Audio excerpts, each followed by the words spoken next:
My name is Whitney Ziegler.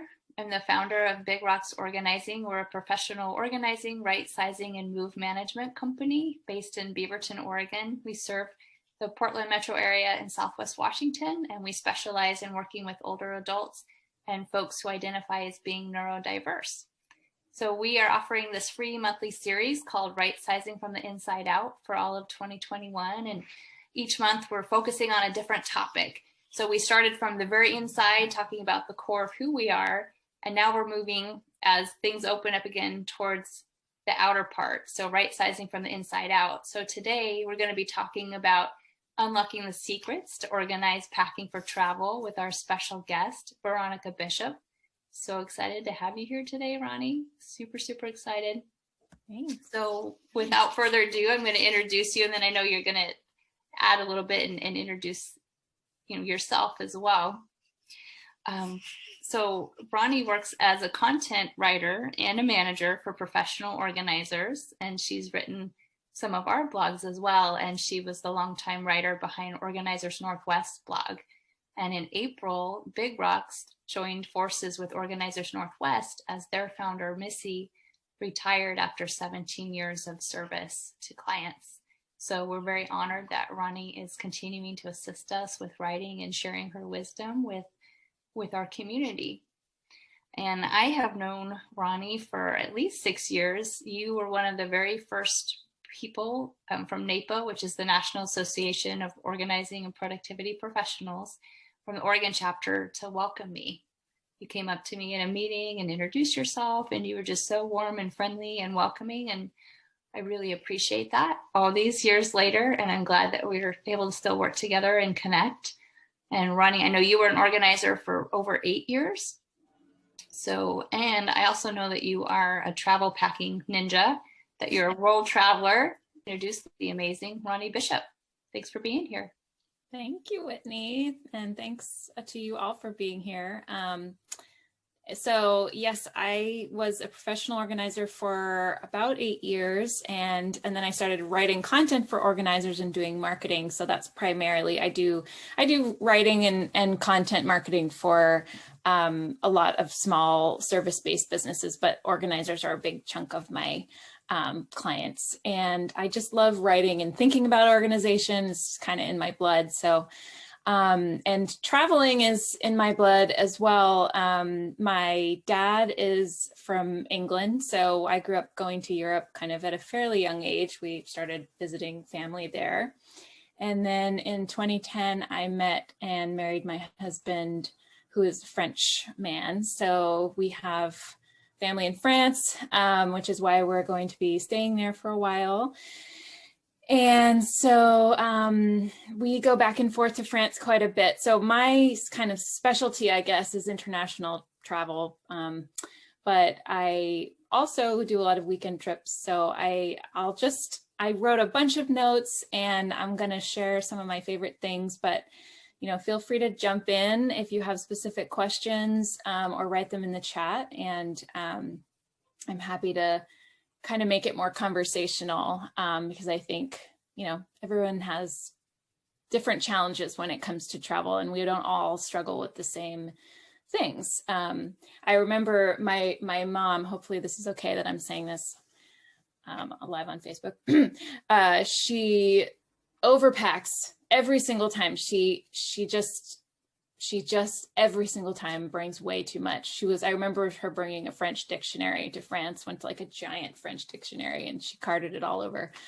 But I realized what it was at one point, which is I suddenly said, Mom, it's just that you like to have choices. And she was like, yeah, that's it. I want to have choices. I want to be able to pick all these different things. And I totally get that. But I also think there's the flip side of having more choices. When you have less stuff to have to deal with, then you can kind of do more things. You're less stressed. So, one of the kind of first things that comes to mind is avoiding overpacking. And so I know that's not a very popular thing to say, but I'll lay everything out on my bed, and then I'll eliminate like half of it, because I never end up needing that much. So that's kind of probably one of the number one things. There's a rule that I like called the 3-1-1 rule, or sorry, 3-9 rule. So this is better, more specifically for women, if you have kind of wanting to have cute outfits that go together. Guys, you have it a little easier, I feel like, sometimes.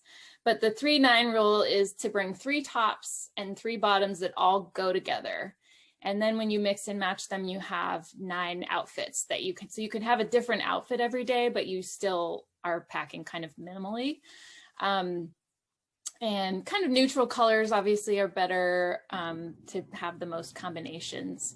And then having like accessories that are smaller, like jewelry, and maybe, scarves, things that are small, can help you totally have change that outfit completely and dress it up or down. So, that's something that I always kind of aim for. That's good for like a weekend or a 5-day trip. If you're doing international, a longer trip, it's not quite enough. So I have a few kind of tips that I've written up that I wanted to share, and I have a bunch of examples here. So I love, and I'm sure you guys have all seen this, but these packing cubes are awesome. This is the one from IKEA, and I'm not sure they carry them anymore, but I'll send a link to another one that I like. So it's got a zippered side on each end. So there's a zipper here, and then there's a zipper there. So when it's packed, it actually packs pretty full. And this, I didn't fill it all the way. But these are really great for just keeping things separate, because when you get in there and everything is kind of comes sort of exploding out of your suitcase, it just becomes messy easily. So I like to have my shirts in one section, pants in another, and then some of these, this one doesn't, but you can get ones that have a little handle. Whoops. You can get ones with a little handle so that they can kind of hang easily in the closet and they're not sort of touching stuff if you're in a hotel or whatever and you don't want to unpack totally. I love those, and they're pretty affordable now. So that's one of my favorite packing things. Probably everyone knows this, but rolling your clothes is a much more organized way to fit things into your suitcase, and it keeps things from getting wrinkled. I remember my friend in middle school taught me this trick when we went on a big trip. We were packing together and I had stacked everything. She's like, "Oh no, you got to roll them." And she, I felt like I was, she was very sophisticated knowing that, but it really does make a difference. Some people talk about those vacuum bags, where you can suck the air out of the bag and create more space.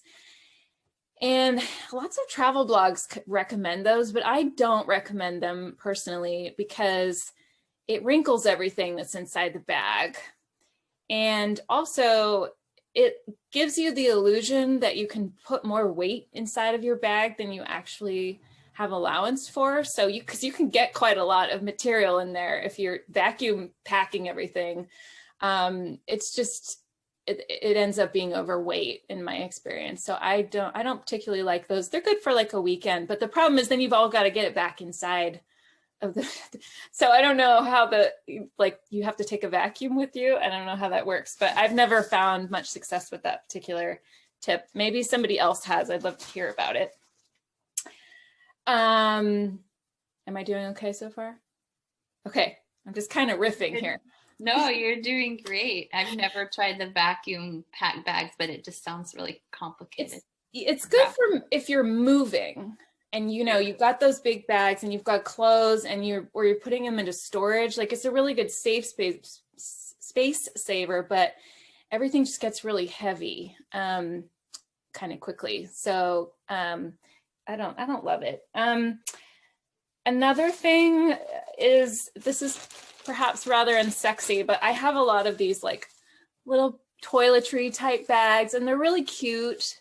I like them. I should get rid of that. But like a Ziploc bag is not sexy, but it's so much easier when you're traveling because you can see everything that's in there. And, you know, if you are, you know, if you've got several of them, it just makes it a lot easier to get your hands on what you need. Plus they're great for holding liquids. So they, you know, they kind of hold liquids in really well. So if you've got cosmetics and things in there, I like to pack like something like that, where your medication and your like earplugs and eye mask and earbuds, like those types of things are in your carry-on bag, then they're really easy to see, because there's nothing more annoying than like being at the airport or in the plane and like ruffling through everything and trying to find, you know, your headphones or whatever. Like it's annoying. So if you can kind of think about those critical items that you want to get your hands on quickly, I like Ziploc bags personally for those things. And then pandemic edition is, you know, having also a little Ziploc with your masks, and having like several masks available so that if it falls on the floor or whatever, you can easily get another one, especially if you're traveling with kids, and a little hand sanitizer, and just having that like super handy in the very front pocket of your backpack. I think I have not yet traveled like since the pandemic, but I'm preparing for that. And so I went and got a Stark's vacuum has good masks apparently. So I got some for my son. They have 3 layers and have like a nose piece because he hasn't really had to wear a mask all that much, or a really good one. So I stocked up today, and so I've been thinking about that. Also, Ronnie, is it okay yes. if I interrupt just to show you my little? Oh yeah, show. So this is a kind of a sleek, it's got the zipper, but the front is clear so you can see all of your toiletries. Yes. And then you can also, you know, when you run through security, they can see everything that's in here too. But and then you can just like, if you need to put it in your purse or your backpack, you can take it out. So I don't know. I really like this, and I use these in our organizing kits too. And there's 4 different sizes, and they kind of stack inside each other. Mm-hmm. I think it was about $18 for 4 of these on Amazon. Yeah, I really like that it's clear on the outside. You'll have to link that if you have a link. Well, that kind of leads into something else I was going to say. My toiletry bag is not clear. Mine is like a freebie Clinique bag, but I do a thing kind of similar to that, where like and this is kind of getting into the pre-packing concept that was outlined in the blog, which I can talk a little bit more about. But pre-packing being the idea that you kind of get everything that you need organized after your trip. So sorry, I can't remember who it was, but somebody said, was that you, Terry, that just got back from a trip? So that's the moment to do your pre-packing, where you kind of get everything refilled and sort of cleaned off, and pack it again inside and store it inside of your suitcase, so that when you go for your next trip, it's all kind of ready to go. So I like to get these, so I use this soap. So this is my like regular soap that I have at home, and then I have the little travel one.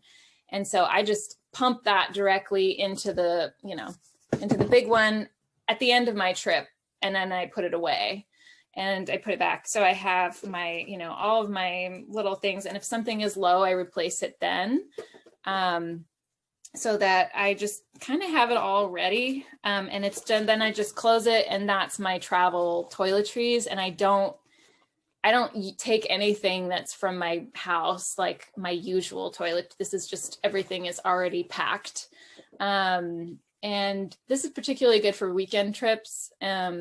But all of those travel size things usually fit the TSA's, restrictions about sizing on the bottles. So I have, things like my floss, like everything is just already there. So I really like that. I think it just makes it kind of a no-brainer when you're going to pack. I just get my toiletry bag out and I take a peek, but it's usually pretty much ready to go. that's one of the things on my pre-packing list that I just think is helpful to do. Same with like storing your neck pillow, your headphones, any travel appliances or adapters, just having all of that kind of together in one place and storing it inside your suitcase means that it's all right where you need it to be. And it saves you space in your home too, because then they're not kind of hanging around your house in a pile. A lot of people kind of leave the suitcase. It was just the last thing to do and it's annoying, but it's really like, if you can spend 15 minutes and just do it, it really just helps so much on the other end. And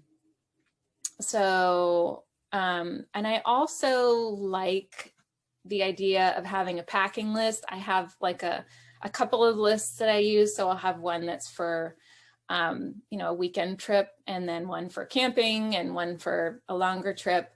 And it just makes it so that I don't forget things, because, David Allen says this thing, your head is for having ideas, not holding them. And so there's that stress of having the thing, oh, I got to remember to do that. I got to remember to do that. I got to pack that thing. And it really stresses us out. And I don't think we quite recognize that as it's happening, because it's such a little thought. But our working memory actually is the size of a Post-it note. So what you can write on a Post-it note, that's how much space you have in your working memory.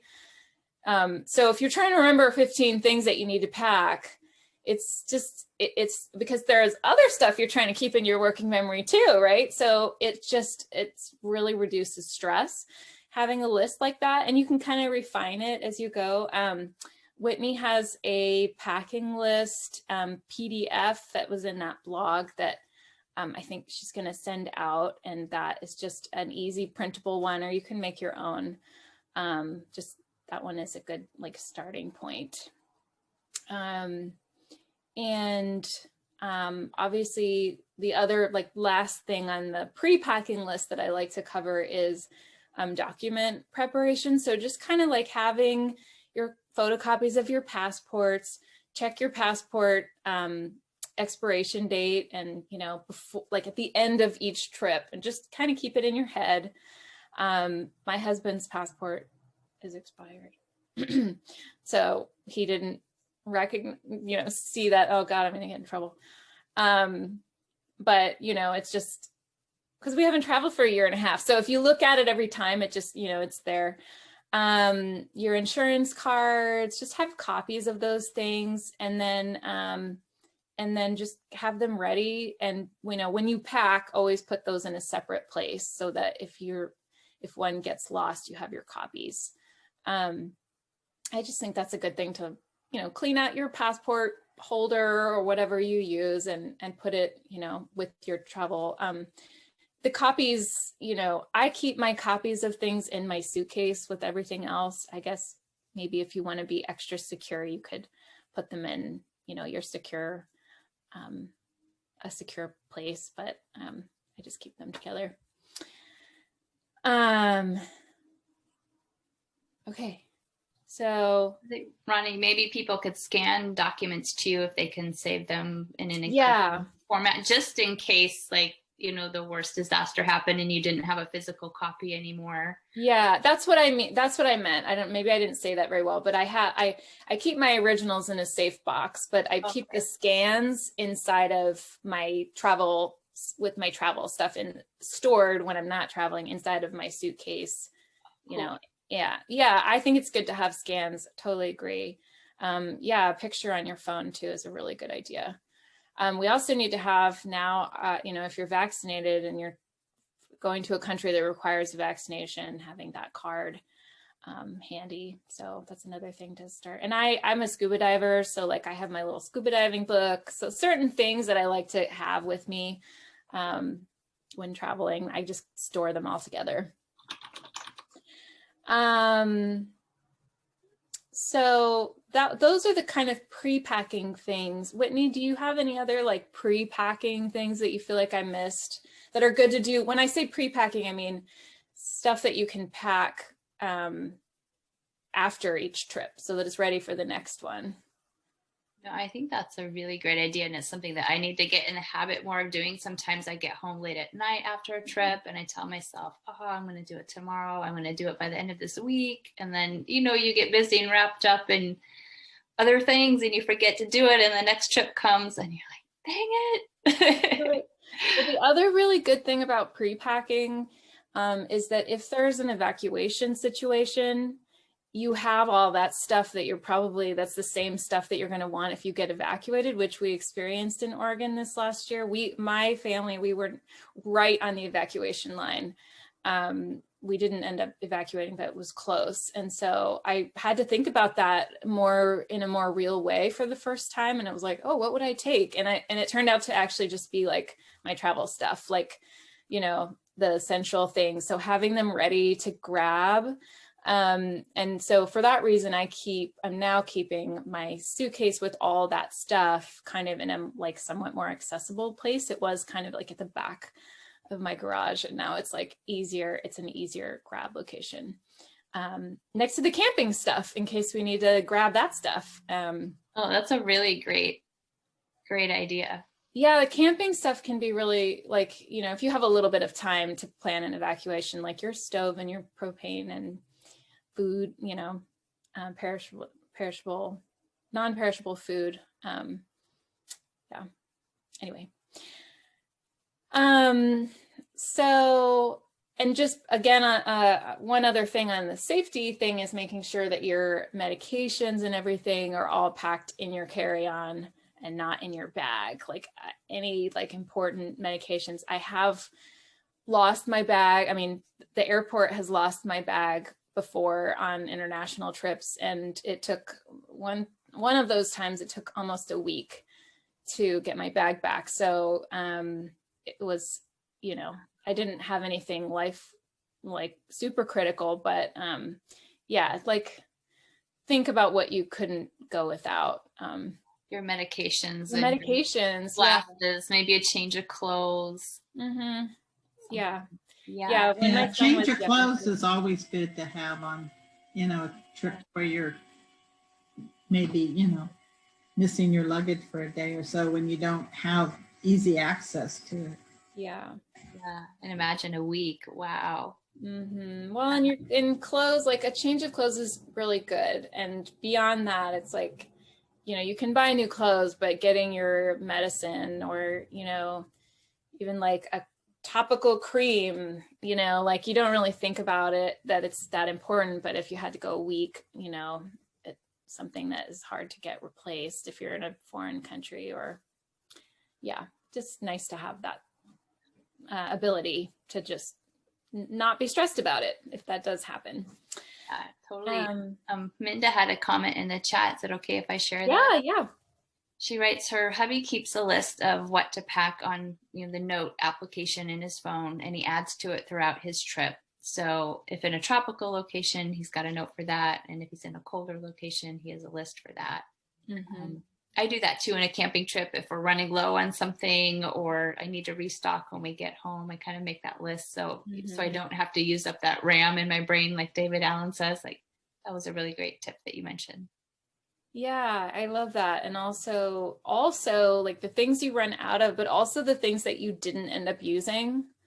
Like, oh, I brought this pair of heels or, 4 books, and I did, and it wasn't a realistic thing for me to bring, or it ended up being annoying. Like noting that down for next time, because we kind of forget those things, like bringing an extra pair of jeans that you don't, you've got 2 pairs of jeans, you don't need 3, but sometimes there's that, oh, I think I'm going to need it. And so noting down what you didn't wear or use is kind of helpful to remind yourself later, like, oh yeah, I didn't really need that. And I am great idea. What not to pack list. What not to pack. Yeah. It's just, write it down on a Post-it, stick it in there just so you remember.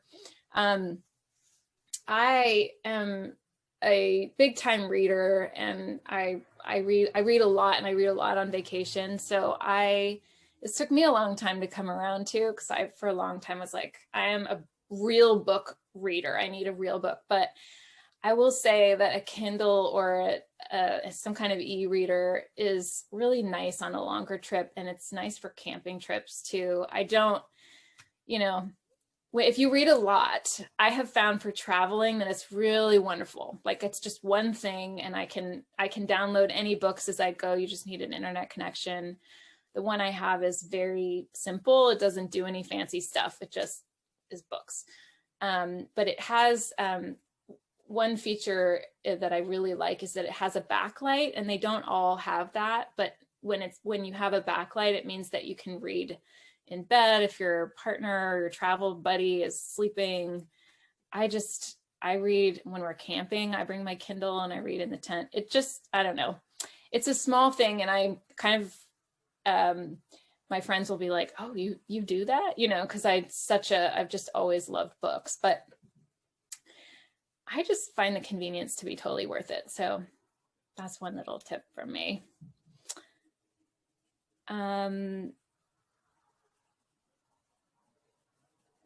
just going back to my list here.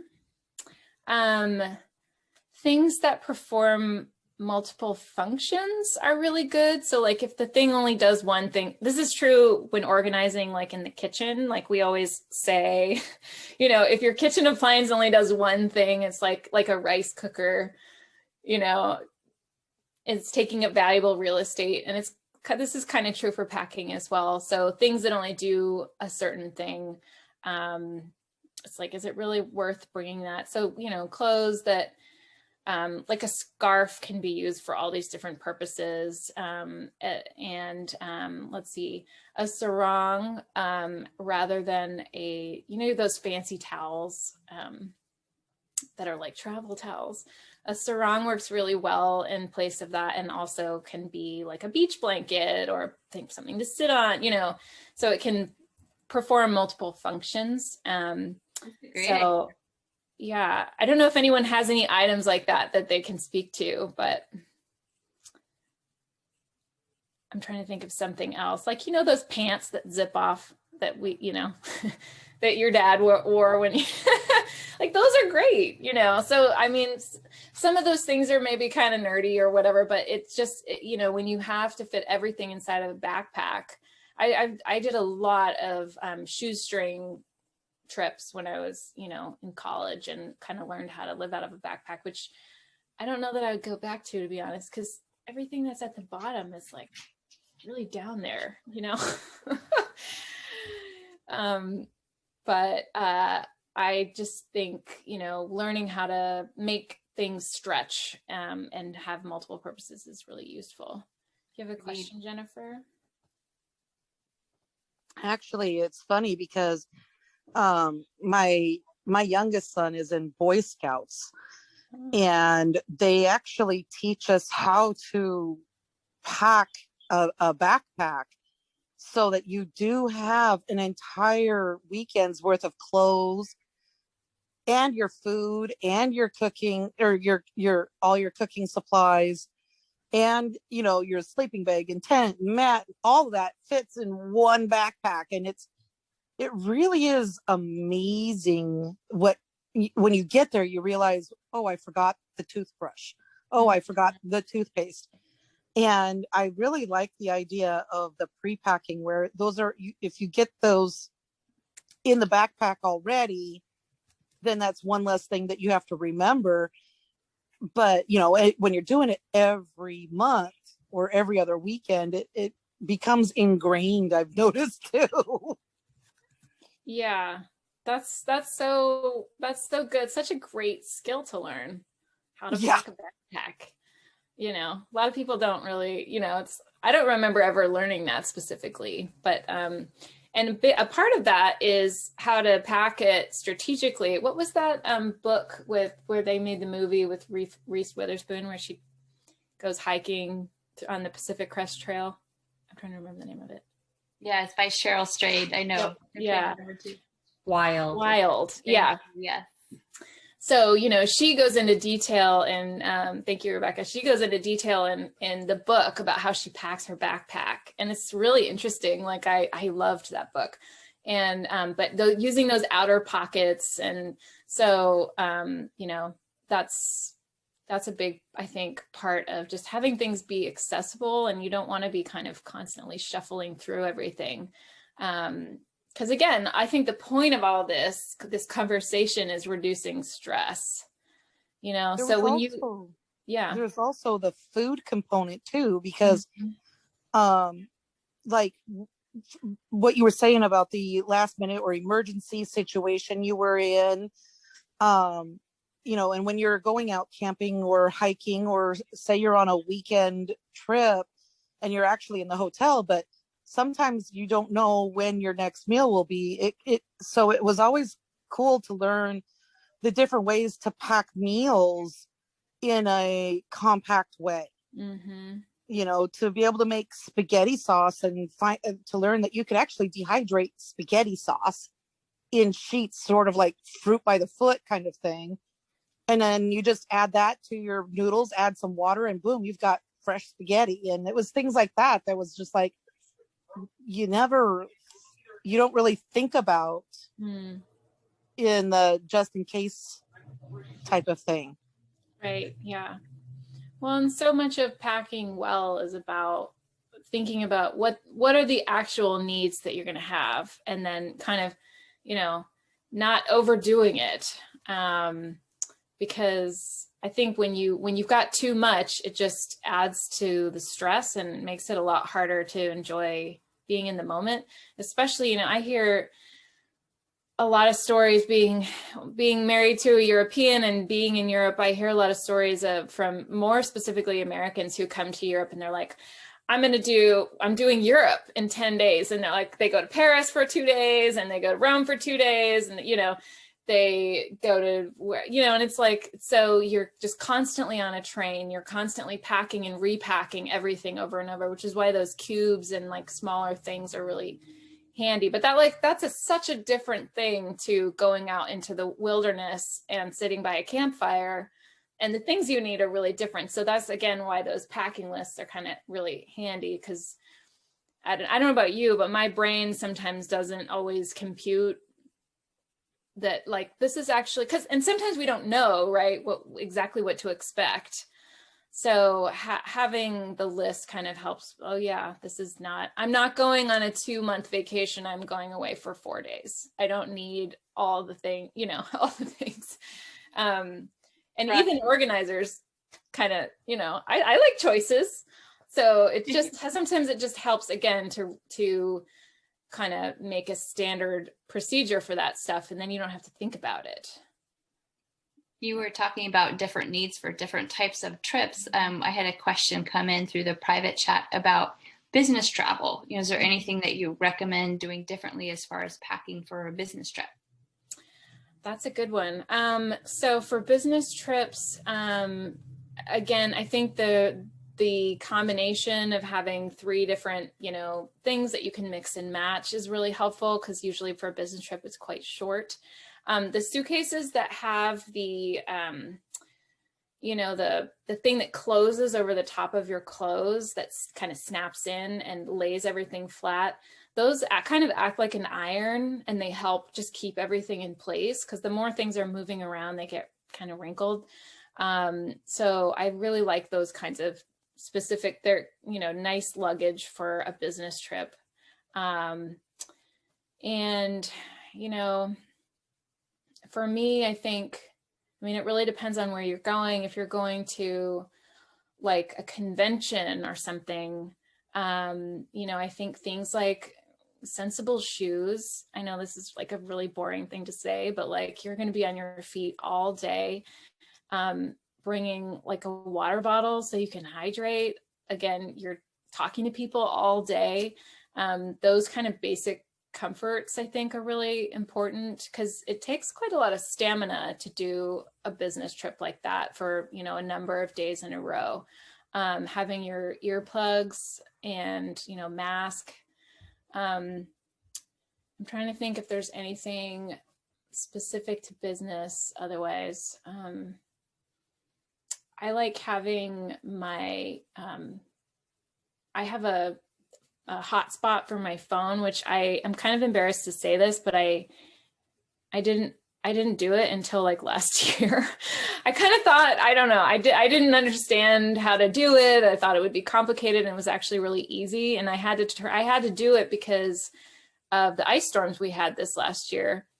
Our power went out for 3 days and I didn't have any internet. So I called my phone company and I said, is this something I can do? And they were like, yeah, we just turned it on. And I don't know why, but I didn't really realize that. So I've thought back on all the years when I didn't really have that, and just not having to be reliant on trying to get the Wi-Fi code, being able to have your own internet access is really nice. The other thing I wanted to say is that I just got one of these things, and I haven't really tried it out yet, but this is from Smeed. It's like a binder. What do they call it? Anyway, it's got these individual pockets, which I really like, because when things are like hole punched or whatever, I don't know, nobody likes that. So this just lets you kind of put things in. So I've had clients before who do business trips, and then they come back and their briefcase is just full of paper, and it's kind of, and all their notes, and it's just kind of unruly. And so having this is maybe a little bit of overkill unless you're working on a bunch of projects and you have paper. But having like a couple of peachy folders or something just really simple that you can slide paper into and keep it organized within your briefcase. Those you can get these like slash cut pockets. What am I doing? The slash cut this clear part just on its own, like a little sleeve, poly sleeve. Those are really good. Like just have 2 or 3 of them available so that you can, if you're writing notes, just pop them in there. Having a notebook available.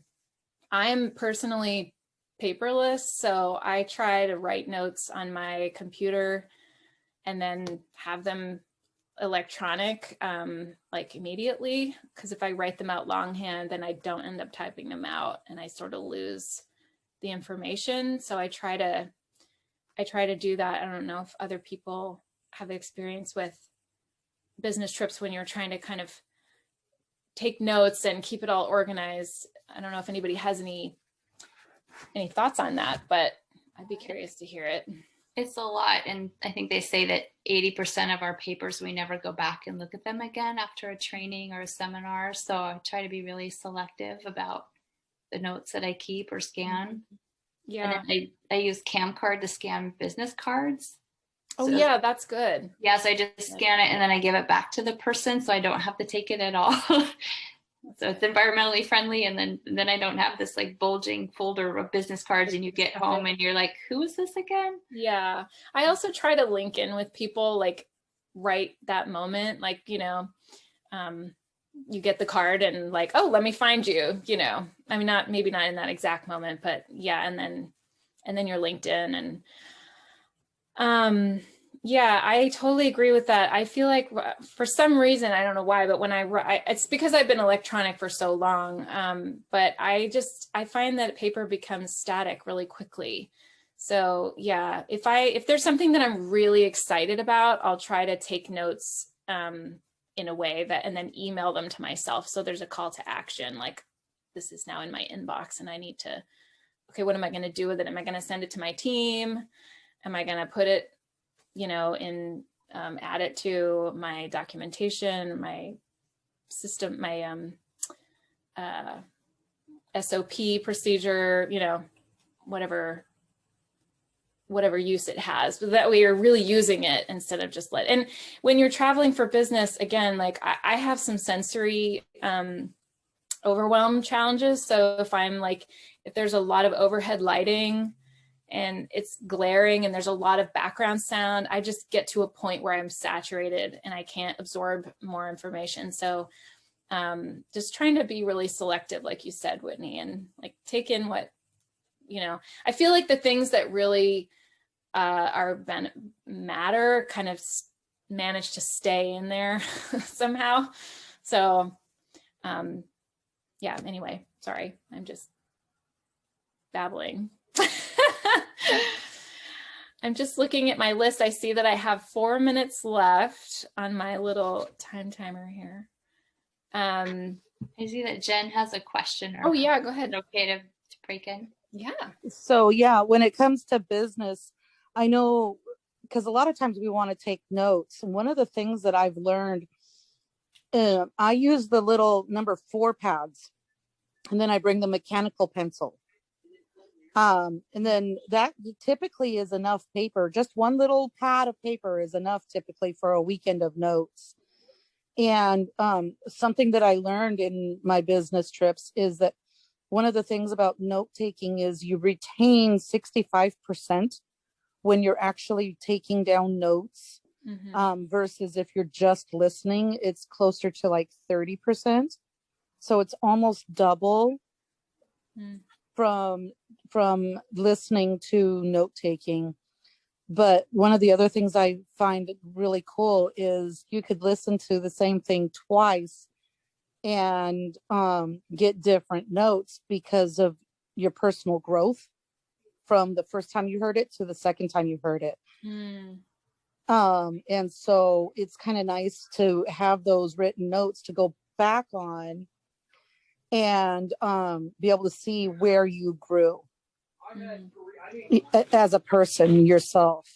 So, and yeah, it's really cool when it comes to like having to go on business trips.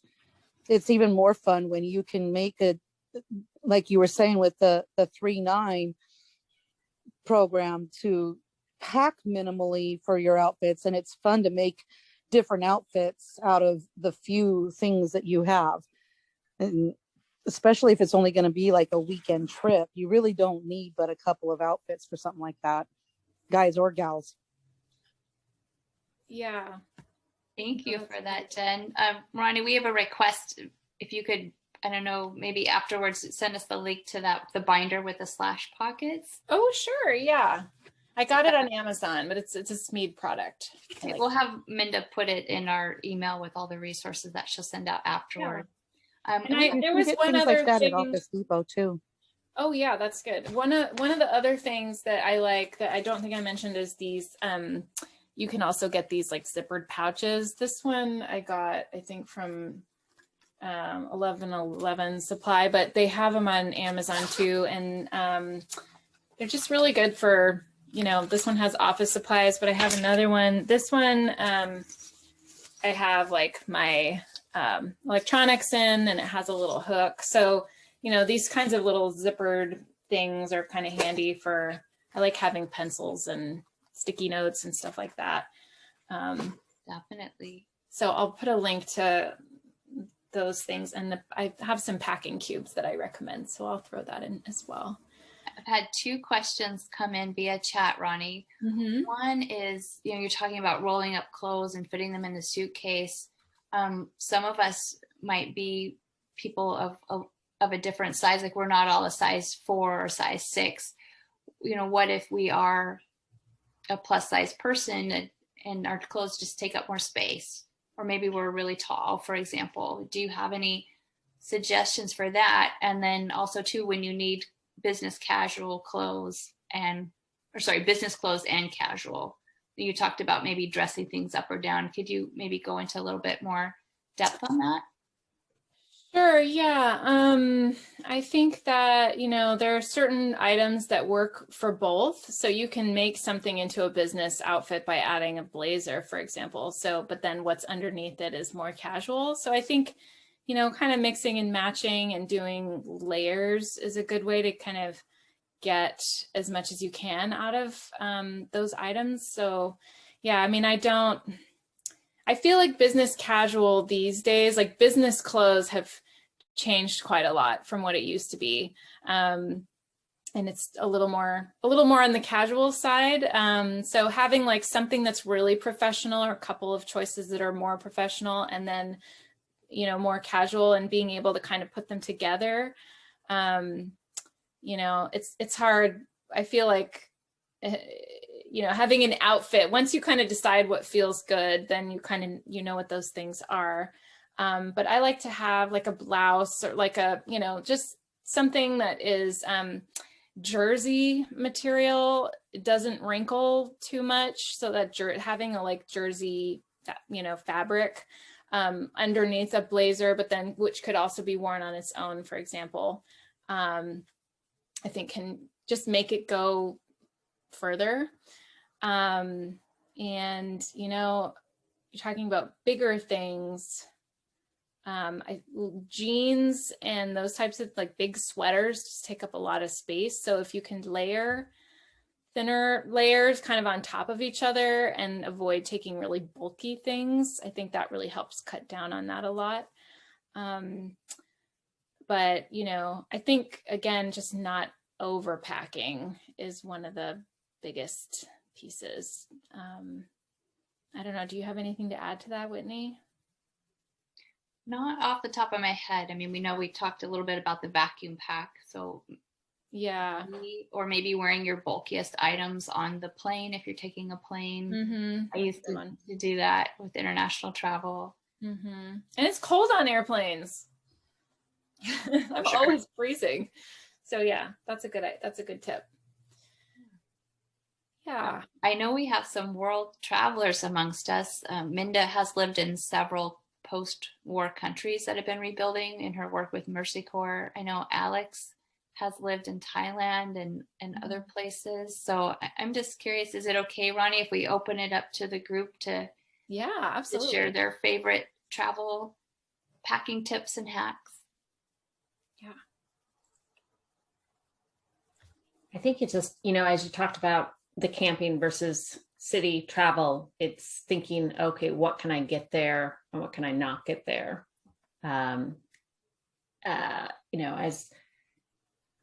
As Whitney shared, my husband has great lists, like, oh, we go on a tropical cruise here. He knows what to pack. I don't. I use all that brain space. So it is a kind of a pre-planning on knowing what I can buy when I get there. But I have, packed food into foreign countries and know how to do that also.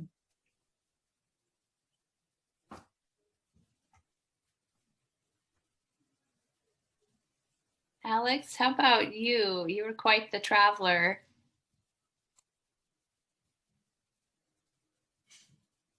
Sorry, you're on mute.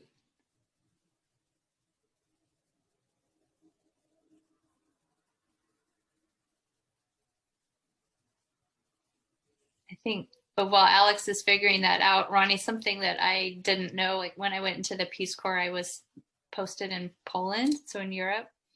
And I didn't realize that like the colors I brought with me were pretty bright, and that a lot of Europeans wear like gray, navy, and black, and that's it from my experience. So like I kind of stood out like a sore thumb. So maybe like packing a lot less, and if you have a little room in your budget to maybe buy 1 or 2 pieces, especially if you're going to be living locally for any extended period of time, so you can kind of blend in. And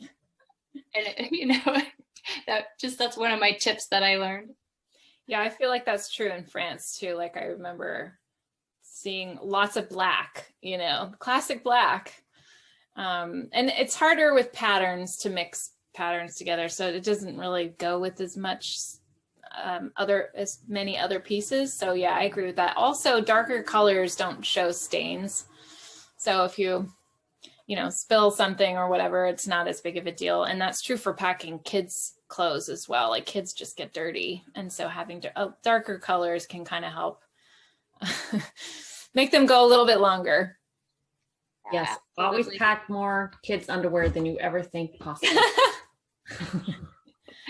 Alex put in the chat that her mic isn't working, but she recommends just bringing everything that you'll need in the travel size. Like she says she has so many individual little bottles of sunscreen and aloe from not packing them and then having to buy them once she's on the trip.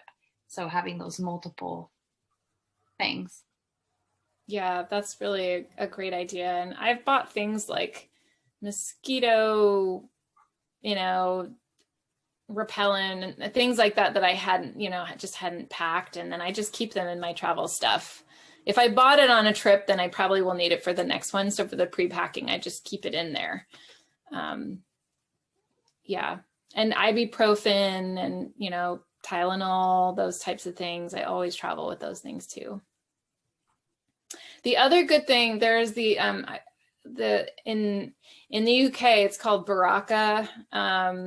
We have a sort of version of it here, which is those little vitamin C pouches that have electrolytes in them. Those, you know, you can get them at Costco or whatever. Those are great to have a few in your bag if you kind of get low blood sugar and you just need something quickly, or if you feel like you're getting sick, they just have vitamin C. It's nice to have a few of those on hand as well. And they're travel sized.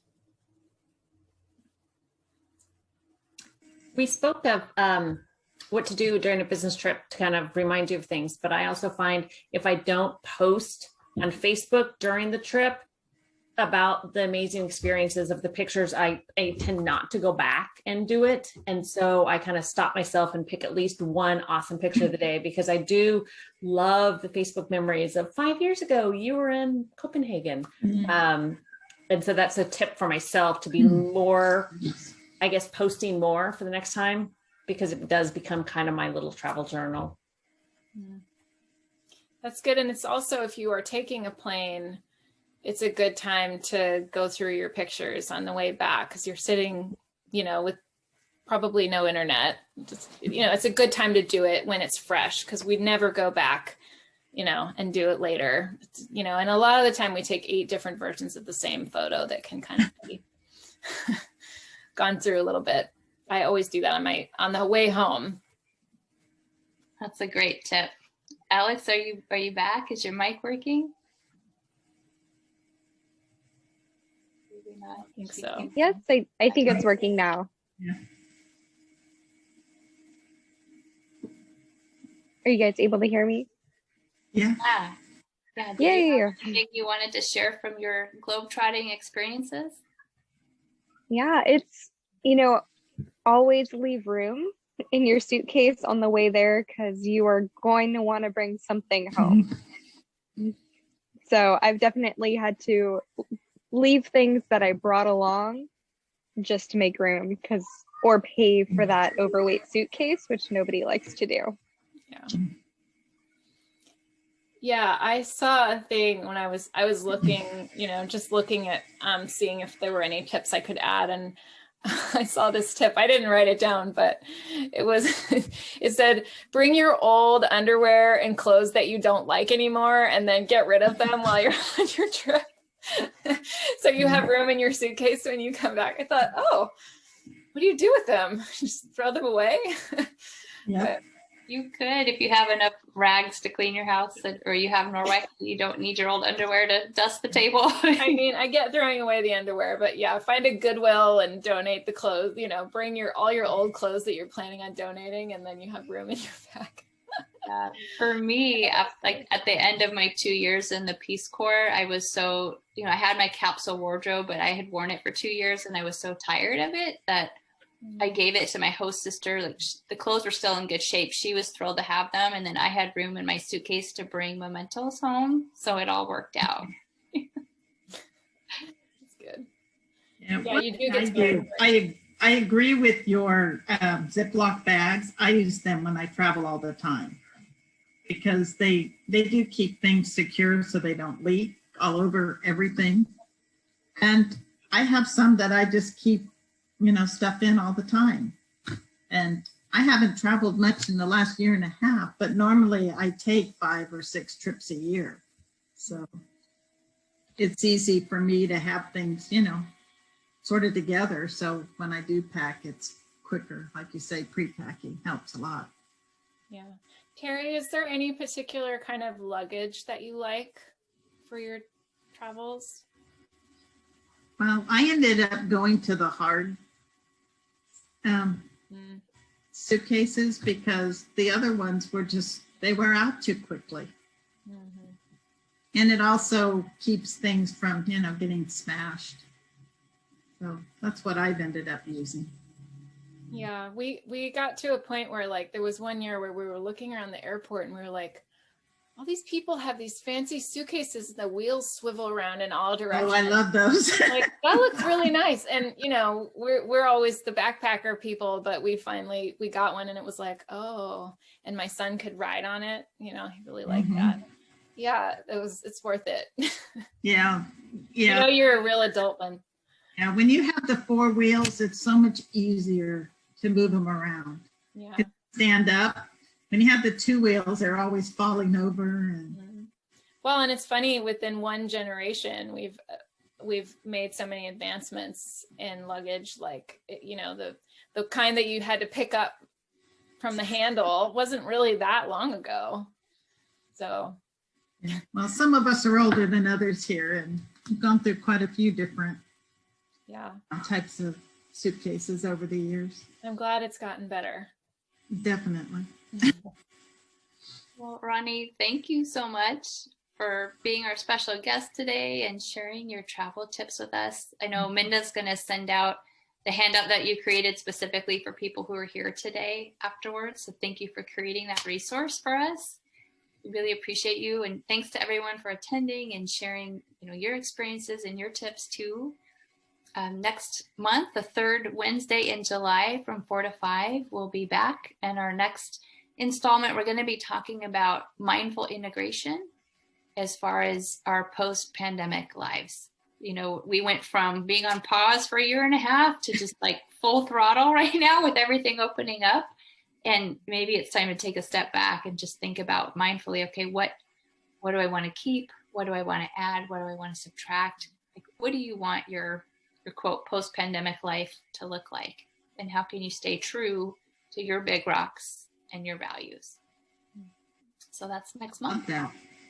That's great.